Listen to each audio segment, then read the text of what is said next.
Well, welcome back to our podcast. Today we have a very, very special guest, Connell Spain, uh, Phil Scarpelli with Family Partnerships. And, we are together joined in many ways, spiritually and otherwise, about service to kids and youth. That's right. And when we met, there was something about you that exuded the why, even before I asked you, why are you into this? How'd you get into it? Stuff like that. But we're going to take that journey in the next half hour or so and talk a lot more about you, your journey, and your why. But right now, let's just give our audience an idea of you as the executive director of S.T.A.R House and Erwins House. Tell us about the origins of that. How did that begin? Well, life after football kind of take you all in different directions. And I was living in a different place and I wanted to come back home and do something that was very, very, very meaningful. I was involved at the moment with building homes, and that market kind of shifted to the left a little bit. And so I sat down with my wife and was trying to figure out what's next. What's next? I want to do something that has a fulfilling feeling that I can get up every day and do. And lo and behold, I was at a gas station one day and met a friend of mine who does this work. And I said, "Wow!" I said, "What are you?" And I started thinking about it, and I took it back home to my wife. I said, "This is it. This is it." And then she was like, "Yes, I like that idea." And she never says anything, when it comes to business. Like, no, no, no, no. But she was all in, and I knew that it was it, and it was the opportunity for us to do that thing, that it factor that we all call it factors in athletes, that it factor. And for me, I knew that it would allow me to get up every day and feel good about myself, that I can help the youth and get them an opportunity to see what success looks like and feel like. We've been doing it for over a year and a half now, almost going on 2 years, and it has been nothing but great, successful. The kids are doing great and wonderful. And we're just happy about what we're doing and what we chose right here in Brevard County, where I was born and raised. So we're absolutely ecstatic about that. Wonderful. So you had a illustrive sport career, and at some point in time, do you remember the moment where you had sort of this enlightenment about what's next in life? I mean, was there a specific moment, a conversation, a person? What happened then? Well, I think, as they say, when football was over for me, it was like a bad marriage. It was like, man, what happened? Like this over that fast. And for me, it was just really, really honing in on who I was without all of that, without all of the lights, without Mhm, all of the mhm, people screaming in the stands, and who are you? And I had to find my why, and once I found my why, because I went through a very, very deep depression period in my life as well. So I understand, what these kids go through. And life after football was very difficult for a time for me. But I was able to find my way out, keep fighting, and never give up. And here I am today, you know, taking care of youth in our community from all over different communities, and showing them love and mhm. giving them opportunity to fight and win and want it every day. It's interesting. Here's two men who have come from two geographic areas, two different career paths, and yet we both came to a same place in our life with regards to, in one word, Mm. empathy. Mhm, You know how these kids feel. mhm. Tell me something about that. Oh yeah, no doubt. It's being a young kid. My biological father left me when I was an infant. I didn't meet my biological father until I was 29 years old. And to have that feeling of, I was grateful to have a stepfather who stepped in and showed me how to be a young man and then into manhood. So I'm always deeply thankful for that. And my mother, who always got up every day and worked her butt off, 2 and 3 jobs to make sure me and my brother always had and have. I saw what it looks like to work hard, Mm. and but I also felt the other part of how these kids feel when they may not see their parents for a certain amount of time, or don't no one comes to visit, or I get it. And you know, that's why I get up every day and try to change the narrative, to have that empathy, to let them know I understand what you're feeling. Yeah. Here's how I navigated it. Let's see if this worked for you. And if it don't, we'll restart it and we'll try it again. But we're gonna keep going until we figure this out. Yeah. Yeah. Interesting. You referenced earlier something about something inside you needed to fulfill, and I think that's very poetic in some ways, and yet at the same time, I think about what do you see as something that needs to be filled in a system that serves the very children that come into care, and programs and residential settings such as yours is a recovery place, a healing place. Hmm. Um, what was it that you, your wife, and others were thinking about in filling the gap of child welfare, the system itself with the programs you have? How did you see yourself impacting that? Well, I think first and foremost is we believe in building relationships, right? Yeah.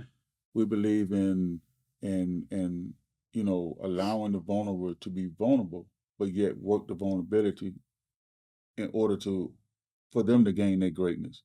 And the only way, in my opinion, a way to do that is you have to build relationships. You have to let the kids know that it's okay to be you. We're gonna get here, but we're gonna start here first with respect, dignity. We're gonna build you up so that you can be better in your mind than you were yesterday, and tomorrow you're gonna be even greater for that because you didn't quit today. And that's what we're gonna do. That's what I teach my team every day is to get up, give the love, show the love, and give out the knowledge that they need because and the direction. Yeah. You know, you exude leadership. I admire that. And I'd like to learn more and share with our audience.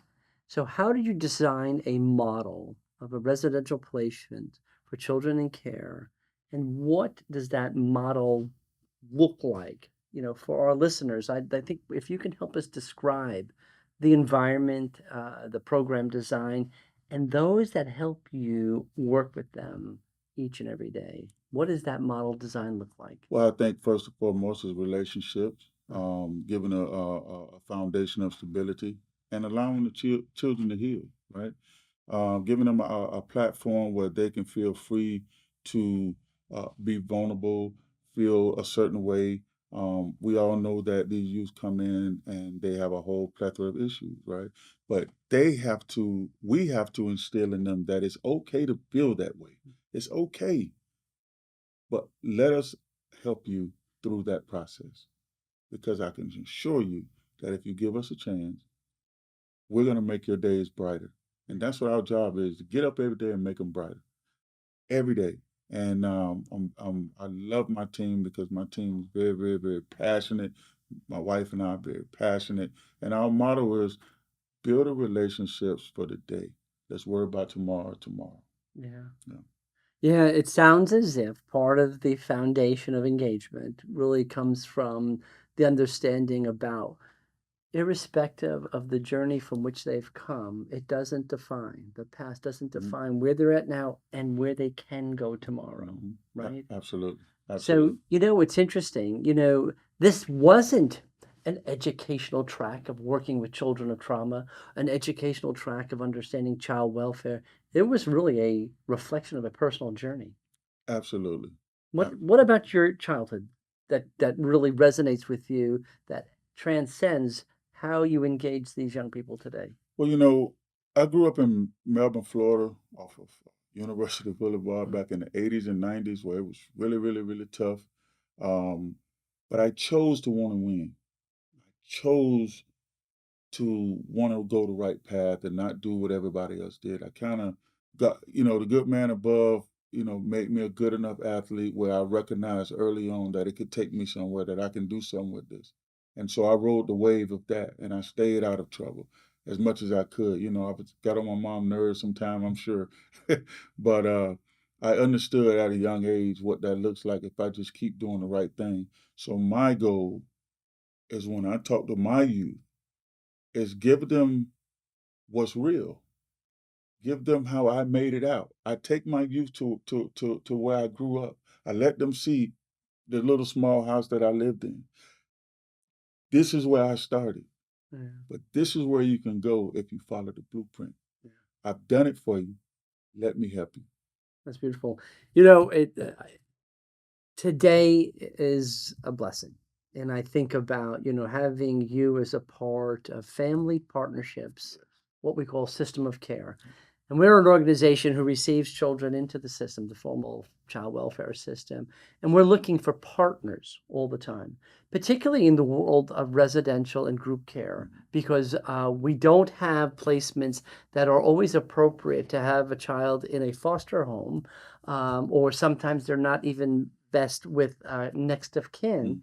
But your environment and your testimony today is exactly why this was something that was a part of our selection process, if you will, Mhm. about who are going to be the quintessential partners that will reach these children empathically, understanding trauma, right? Right. I mean, it's trauma that they've all come from, Right. adverse childhood experiences.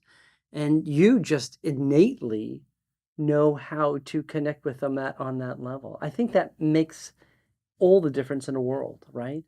Absolutely. First of all, I want to certainly thank, partnerships of Central Florida. You, you all have been nothing but remarkable with this partnership. And I'm just really thankful to be able to partner with y'all because I think it's important that we all, are in this thing for the right reason. And I really believe you all are in this for the right reason. And it feels good to be able to have partners like you all. And, because when you're dealing with, the type of youth that we deal with, you're going to get all type of backgrounds, all type of uh, behaviors, all Yeah. type of everything. And but my thing was when they come to I like to say family home. Yeah. Um, I let them know that I didn't pick you because of what was on the paper. Yeah. I picked you because my heart and soul and my gut told me to give you an opportunity to be my friend as I want to be your friend. I still have kids that have aged out or whatever left. They still call back. Hey, Mr. Spain, this and hey, Mr. Spain, this and hey, I'm doing this. Man, that just makes me feel so good because I feel like not just myself, but my whole team put enough effort in for them to want to call us back and tell us what they're doing. That is why we do this. Yeah. Because 10 years from now, I hope we give them something that they said, man, I remember you saying this, or I remember you took me here, or we did this, but I remember this day you got on me because my grades wasn't right, or whatever the case may be. But I tell my kids all the time, I do what I do because I want you to be the best version of you. Nothing less, nothing more. There are, and I have to admit, I've worked many years earlier in my career in residential programs, in group homes, and psychiatric facilities, and I've worked with kids who are hurting, Mhm. hurting from the experiences that they have lived through. And I knew that as a leader, you have to come each and every day with positivity Mhm. and hope. On days that your team, are struggling because someone may be out of sorts because they're hurting. How do you build the team? How do you build a culture in a program like yours? Well, I think first and foremost is for the leader to lead Yeah. and show that leadership. And I tell them all the time, you all don't see that I'm tired, but I Mm. get tired too. Mm. But my job is to inspire when I'm tired, and my job is even when I'm tired, I still must inspire. And if I'm and if they can understand that it's okay to tap out, it's okay. Hey, I'm Mm. tired. It's okay. My job is to make sure that my team is running on all the cores so that the next person come in, they on the first team, they're ready to go. Yeah. It's just as simple as that. And that's how I like to, it's just no different than a football team. Sometimes I started out at third team, sometimes I was second team, and eventually I was first Mm. team. No different here. Everybody has a role to play, even myself. my wife gets on me all the time about different stuff with this group home world and my program manager, but I also tell them you have to be willing to listen, take constructive criticism. That's what makes you better as a leader, being able to listen and take that criticism so that you can be better for them. And that's why I get up every day. We have a meeting every Wednesday at 10 o'clock. And I tell my team I love them. We're going to be the best every day. And I just encourage them and they react. And I can see it and I can hear it on our calls. And I'm telling you, it's remarkable, and it pours right into these kids. I tell you, these kids, I go over there and it's like they don't want me to ever leave. Mr. Spain, Mrs. Spain, Mrs. Spain, or whatever. And it's just that feeling. It's like it's priceless. Mm. It's priceless. So that is. And just to hear that the grades are going up, kids' grades are going up, or they text me, hey, I turned in all of my works and I got a B now. I got one kid who was doing really bad, but now he's got all A's. And I'm just like, oh, maybe a couple of B's and all A's, and they're just enthusiastic about doing better, and that really stems from our staff. Not only them wanting to do better, but our staff stepping in and pushing them to be great, and me pushing the staff to be great. So it's a linear chain that it's just beautiful, and I'm just really proud of our kids. Just forging on. I can see the change in some of them from a year ago they got here to now. It's like just you can just see the change, and it's a really good thing. It's a Yeah. really good thing. You know what's beautiful? You're beautiful. Thank you. S.T.A.R House is beautiful. Erwins House is beautiful. And I think beautiful things are happening. Yes, sir. I think we're going to take a moment for a break. Join us at Family Partnership's annual golf tournament. The event is April 17th at Eagle Creek in Lake Nona. Enjoy raffles, win trophies, and show your support for the children and families we serve while enjoying a day of golf on a fantastic course. For more information, visit our website at fpocf.org. Now, back to the program. Well, welcome back. We're here talking with Connell Spain with S.T.A.R House and Erwins House. He's the executive director. Yes, sir. How old is the program now? Roughly almost 2 years. 2 years. Yes, sir. It's in its somewhat infancy. It's Yes. going to be growing to be a powerhouse. I know it. Welcome again, and thank you for what you do, and probably more so how you do it. Right. So you've shared so much about the program, the history, your history, and stuff like that. Do you have any interesting stories you want to share? Well, I share one. It's really why we put in the work, right? So I have a young man who was with our program and no longer is with us. And he called us one day, my wife and I, out the blue, and it was like, "Hey, mom and dad." I'm just like, "What?" Like we didn't know who it was, and he kept saying it and kept saying it, and then we finally caught on, and he was just like, "That is the way you all make me feel, Mm. and made me feel and make me feel." And we just hugged each other, and it's like, "Babe, this is why we do this. This is why we do this." And you know, never in a million years I thought, I'll have 12 kids. Right. But I do, and I'm happy about it. Yeah. And those stories like that, it just makes you want to get up and go the extra mile and work your fingernails off late nights to make sure that these kids have a safe place to stay and meet them at their own pace in terms of their empathy and where they're at in their life. Mhm. Yeah, thank you. I couldn't agree more. I have to say, for those that are listening, and there are critics out there that a group home couldn't provide a family-like setting. Mm. I challenge that notion. You probably tenfold challenge that notion, right? I absolutely do, because I know the work that we put in every Yeah. day, and I know that I can see the change in these kids. And it's not about getting up and talking about what you're going to do, it's about what you're doing. Yeah. And we can see that our kids need this and appreciate what we do for them every day. It's so fun to get up and, take them out to take them shopping, or they go to the movies, or take them to the Magic game. I mean, all of this stuff they probably wouldn't, they may not ever get a chance to do. Yeah. I mean, it's rewarding to be able to reward, and so we're thankful for that. And yes, we do need group homes. Like I said, I like to call them family homes. Family homes. And that shall be the word moving forward. Thank you. So, what else can the community do for S.T.A.R House and Erwins House? Well, I think one of the things is really simply volunteer your time. Mm. You know, a message of knowledge is free, right? Knowledge is free. It's okay to come by and give some knowledge for free. Partner with us on some ideas where we can put some things together. Don't always have to be something tangible or clothes or anything. It's simply brainstorming sometimes. But we do appreciate anything that the community can do and partner with us on.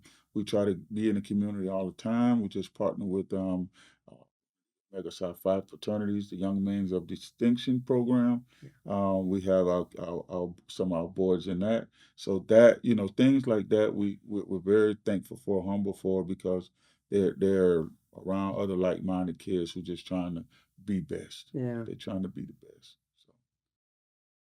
What about events or program things that are going on or will be going on in the near future that we want to share with the community? Oh, so I'm glad you asked. So I'm a board member of 321empowerment.org. And what we do is we focus on mentorships. We focus on partnering with the community for our youth and our kids from ninth to 12th grade, males at the current. It'll be females early next year. But we have our third event this year, and it's December 6th at Eastern State Florida College, Palm Bay campus. We have Mr. Jalen Smith, who was a former NFL player, 10 years, went to Notre Dame. He's a serial entrepreneur, and he's bringing a lot of knowledge, a lot of opportunity for these young kids to see what hard work and dedication look like. And not only that, myself, I'll be speaking, and a host of others to bring our knowledge and expertise to talk about, things that can help these young youth, succeed in life. And so we welcome every athletes, male youth from ninth to 12th grade. Please come out. You can go to 321empowerment.org, sign up, and you get free lunch, you get free breakfast. So and we want to thank our partners in that as well. And we're just we started this program right here in Brevard County. From the inside, we're working. It's grassroots, and we're working from the inside out. And we're just thrilled about the opportunity to partner with our partners on that and get the youth in the position to win in life. Yeah, yeah. When I think about partnerships and I think about like-minded people, and I think the fact that you and I are a testament of sharing a mission and a vision for bringing hope for youth who have gone through adverse childhood experiences, who are victims of trauma. Mm. But for us, it's more than victimization, it's about surviving and thriving. And I am so convinced that you are changing the trajectory of young people. And I think I want to share with our viewers and listeners the fact that you're not only changing a life at a time, you're you're perpetuating a generation of lives. Let these young people, in the absence of what you and your team are doing, could struggle through life, go into relationships, have families and children that may struggle through life. But you're eliminating that potential, right? Absolutely. One of the most beautiful things about being in a position to help youth is they get to see your authenticity Yeah. and your realness. And my kids know I'm going to always tell them the truth. I'm going to give it to them the way that I know that it's going to benefit them. I'm going to give you the roadmap. I'm going to sit you in the car, and I'm going to ask you to drive, because I know by the time that I put you in that car, I've given you the knowledge that you need in order to get to the next destination. That's our job. That's my job. It will always be my job. And I will never give up on giving these kids an opportunity to see what that looked like, especially from a young man who made it out of a place that was very tough. But I never gave up on me. Even after life after football, when depression hit, when I when I sat in front of a church and, you know, didn't know if I want to be here anymore. But God said no. He said no. More for you to do. And I'm doing it. Every day I wake up, I get to do it. I get to bless kids' lives. And they get to bless mine. Because they are deserving of love, they deserve stability, and they deserve to be safe. That's beautiful. I couldn't ask for a better wrap up sentiment and thoughtfulness. And I think about the fact that where we're bringing this today reminds us all that, you know, when people talk about foster care, it's not a dark place. Mm. It's not a dark past. It's really about a bright future. And I'm so grateful that we are partners. Yes, sir. And I know we will be for a long time to come.